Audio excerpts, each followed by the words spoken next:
Firman Allah Ta'ala, Qul ya ibadiyalladzina asrafu ala anfusihim la taqnatu min rahmatillah innallaha yaghfiru dzunuba jami'a innahu huwal ghafurur rahim. Surah Az-Zumar ayat 53. Artinya, katakanlah hai hamba-Ku yang telah keterlampauan, yakni melampaui batasan. Melampau batas ni dengan arti terbabah lah. Terbabah, langgar-langgar, melakukan keburukan, melanggar sepadang larangan Allah yang langgar. Itu disebut sebagai melampau lah. Menjerumuskan diri berbuat dosa. Jangan kamu putus harapan dari rahmat Allah.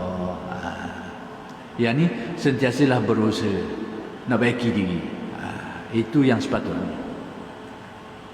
Sesungguhnya Allah sanggup mengampunkan semua dosa. Yang ni segala dosa-dosa itu Allah Ta'ala akan mengampunkannya kalau kita memang berusaha untuk membetulkannya. Sungguh Allah Maha Pengampun lagi Maha Penyayang. Memang itu sifat Allah. Al-Ghafur, yakni Maha Pengampun yang mengampuni semua dosa-dosa yang tidak ada kecualinya. Luas pengampunannya. Al-Ghafur dengan makna Tuhan yang maha luas pengampunan. Apa maksud luas? Masuk belaka dosa benda-benda. Kecil ke, besar ke, berat ke, tak berat ke, termasuk belaka. Jadi kalau manusia membetulkan diri dengan bertaubat, besar mana pun, berat mana dosa pun, tetap akan diberi keampunan oleh Allah. Kalau manusia itu bertaubat dengan jujur lah. Adapun Al-Ghaffar, Allah Ta'ala yang juga namanya Al-Ghaffar, kalau kita terjemah kat Melayu kita nampak lebih kurang aja. Tuhan yang Maha Pengampun. Dua-dua tu faham Maha Pengampun. Kat Melayu lebih kurang. Tapi kat Arab, rahsia bahasa dia tu dia ada kelainan. Kalau Al-Ghafur dengan arti yang luas pengampunannya, mencakupi semua dosa-dosa, kecil ke besar ke, berat ke ringan ke. Adapun Al-Ghaffar yang berulang kali pengampunannya, yang tidak ada batasan dari segi jumlah dan angkanya. Tak kira berapa kali. Dia baiki, dia terjatuh tersilap, dia taubat, dia betul balik, jatuh lagi. Sekalipun jutaan kali, tetap akan mendapat pengampunan juga. Cuma kita ni kadang-kadang ni mari mikir, dah taubat ke mana gitu. Taubat ke mana gitu. Ini akal kita kadang ni mari gitu. Berarti kita tidak memahami beberapa perkara, terutama tentang situasi jiwa setiap manusia. Kita tak faham aspek itu.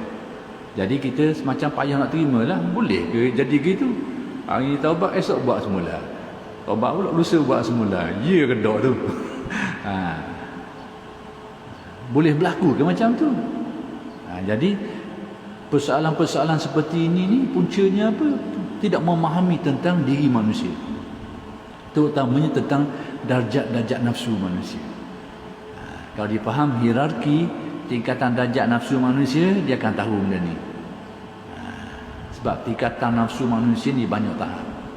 Bawah sekali ammaratun bisu, memang cenderung buat jahat, cenderung ke arah kejahatan.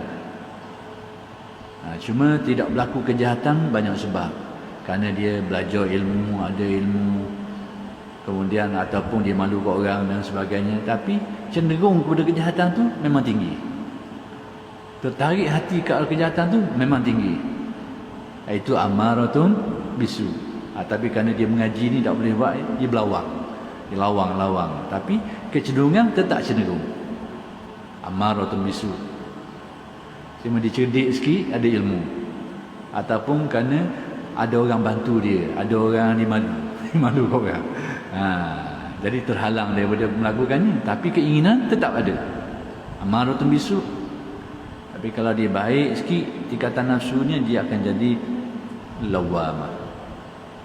Lawamah ni nafsu yang sudah terumbang-ambing antara baik dan buruk.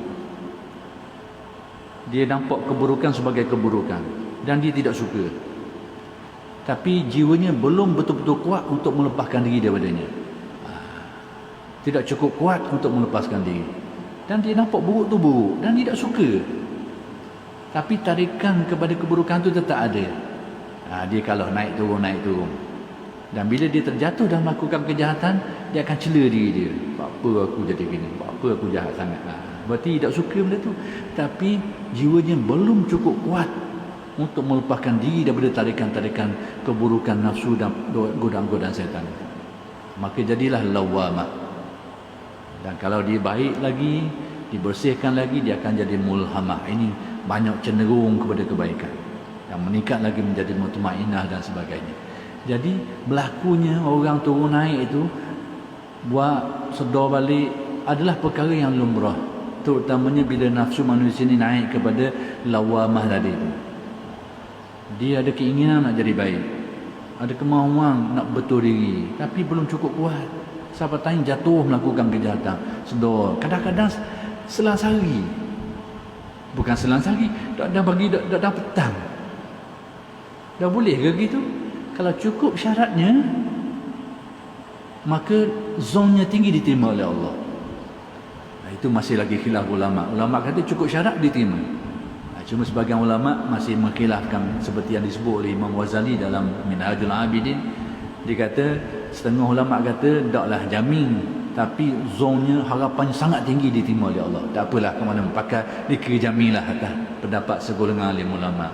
Maksudnya kalau dia masa tu dia sedar sungguh, cukup dia berhenti daripada melakukan kejahatan, dia sedar, kemudian dia berazam tu tidak buat. Pada waktu tu dia mari gitu.